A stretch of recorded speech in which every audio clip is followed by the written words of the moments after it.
ബഹുമാനപ്പെട്ട പാർലമെന്ററി കാര്യമന്ത്രി പറഞ്ഞു, ഞങ്ങൾക്ക് ഇരട്ടത്താപ്പാണ്. ഞങ്ങൾ ഇവിടെ ഡയസിലേക്ക് കയറാൻ ശ്രമിച്ചു വന്നു. ആ ഡയസിൽ കയറി അങ്ങയുടെ മുമ്പിലിരിക്കുന്ന കമ്പ്യൂട്ടർ വലിച്ചെറിഞ്ഞ ആ കസേരയെടുത്ത് താഴേക്കിട്ട ആളുകളെ കൂടെ ഇരുത്തിയിട്ടാണ് ഈ ഇരട്ടത്താപ്പിനെ കുറിച്ച് പറയുന്നത്. പ്രിയങ്ക ഗാന്ധി പാർലമെന്റിനകത്ത് വെച്ച് പ്രധാനമന്ത്രിയുടെ കൂടെ ചായ കഴിച്ചു എന്നാണ് പറയുന്നത്.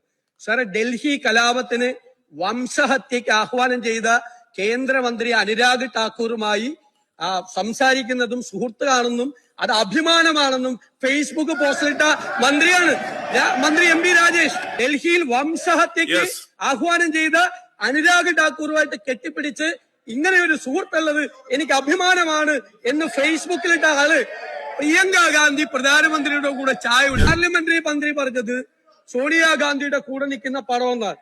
ആ മുഖ്യമന്ത്രിയുടെ കൂടെ ഇയാൾ നിൽക്കുന്ന പടം ഒന്ന് കാണിച്ചു കൊടുത്തേ.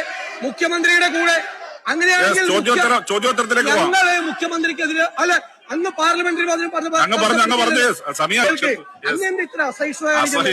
അത്ര വേണ്ട, അത്ര അസഹിഷ്ണുതൊന്നും വേണ്ട. എനിക്കും കൂടെ പറയാനുള്ള റൈറ്റ് ഉള്ള മുഖ്യമന്ത്രി പിണറായി വിജയന്റെ കൂടെ ഉണ്ണികൃഷ്ണൻ പോറ്റി നിൽക്കുന്ന പടം ഉണ്ടല്ലോ, ഞങ്ങൾ അധിക്ഷേപിച്ചോ? അധിക്ഷേപിച്ചില്ല. മുഖ്യമന്ത്രി ഞങ്ങൾ അധിക്ഷേപിച്ചില്ല. ഇരട്ടത്താപ്പ് ചെയ്യുന്നത് ഇവരാണ്. ഇരട്ടത്താപ്പ് ചെയ്യുന്നത് ചീഫ് ജസ്റ്റിസിന് ഇന്നലെ പാർലമെന്ററി കാര്യമന്ത്രി ഞാൻ അധിക്ഷേപിച്ചു.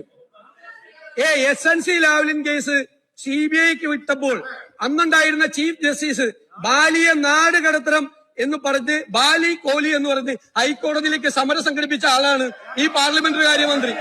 എറണാകുളത്ത് എന്നെ കൊണ്ട് പറയിപ്പിക്കല്ലേ.